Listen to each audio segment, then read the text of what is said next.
ഇടുക്കി ചെല്ലാർകോവിൽ മെട്ടിൽ ഏലത്തോട്ടത്തിലെ കുഴിയിൽ വീണ കടുവയെ വനം വകുപ്പ് മയക്കുവെടിവെച്ച് പിടികൂടി. കടുവയ്ക്കൊപ്പം കുഴിക്കുള്ളിലുണ്ടായിരുന്ന നായയെയും വനംവകുപ്പ് രക്ഷപ്പെടുത്തി. കടുവയെ പെരിയാർ കടുവാ സങ്കേതത്തിൽ തുറന്നുവിടും.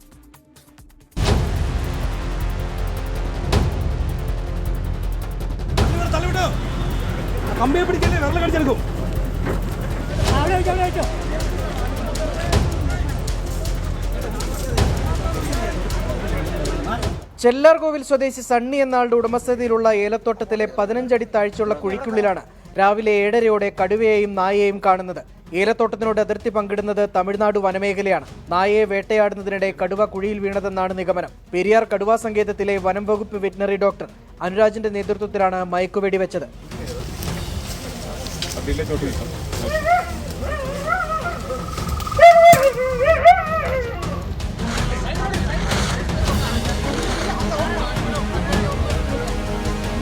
ഇന്ന് രാവിലെയാണ് ഇങ്ങനൊരു കടുവ ഇവിടെ അടുത്തുള്ള ഒരു പൊട്ടക്കിണറ്റിൽ വീണിട്ടുണ്ടെന്നുള്ള വിവരം ലഭിക്കുന്നത്. ആ വിവരത്തിന്റെ അടിസ്ഥാനത്തിൽ അപ്പോൾ തന്നെ സ്റ്റാഫ് ഇവിടെ എത്തി, RRT ബന്ധപ്പെട്ട ജീവനക്കാരെത്തി, ഡോക്ടർ എത്തി. അതിനെ വളരെ ഭംഗിയായിട്ട് തന്നെ ട്രാങ്കുലൈസ് ചെയ്തു. ഇനി തേക്കടിയിലേക്ക് കൊണ്ടുപോവുകയാണ്. തേക്കടി കൊണ്ടുപോയി ടൈഗറിന് വേണ്ടുന്ന പരിശോധനകൾ നടത്തിയതിനു ശേഷം അതിനെ കാട്ടിലേക്ക് റിലീസ് ചെയ്യാനാണ് തീരുമാനമുള്ളത്. കുഴിക്കുള്ളിലുണ്ടായിരുന്ന തെരുവ് നായയെയും മയക്കുവെടി വെച്ച് കരയ്ക്കു കയറ്റി.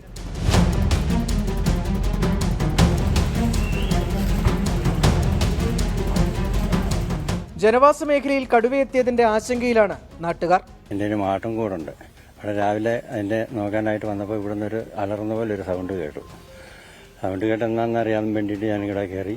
ഇവിടെ വന്ന് നോക്കിയപ്പോൾ ഒരു പട്ടി കാർന്ന് വെച്ചാൽ കേട്ടെ ആദ്യം കുഴിയെന്ന്. അപ്പോൾ പട്ടി വീണതായിരിക്കും കൊണ്ട് ഞാൻ പെട്ടെന്ന് ചെന്ന് കുഴിയുടെ അടുത്ത് ചെന്ന് നോക്കിയപ്പോഴാണ് ഇത് സാധനമാണെന്ന് മനസ്സിലായത്. ഇനി ഇതിൻ്റെ കൂട്ടുണ്ടോയെന്ന് അറിയാൻ പറ്റിയല്ലോ. ഇതിൻ്റെ കൂട്ട് കാണുമെന്ന് പ്രതീക്ഷിക്കുന്നത്. നായ ഒപ്പമുണ്ടായിരുന്നതിനാൽ പെരിയാർ കടുവാ സങ്കേതത്തിൽ തുറന്നുവിടുന്നതിനു മുമ്പ് പേവിഷബാധ വാക്സിൻ കടുവയ്ക്ക് നൽകി. കടുവകൾ കുറഞ്ഞ മേഖലയാണ് തുറന്നുവിടാനായി തെരഞ്ഞെടുത്തത്.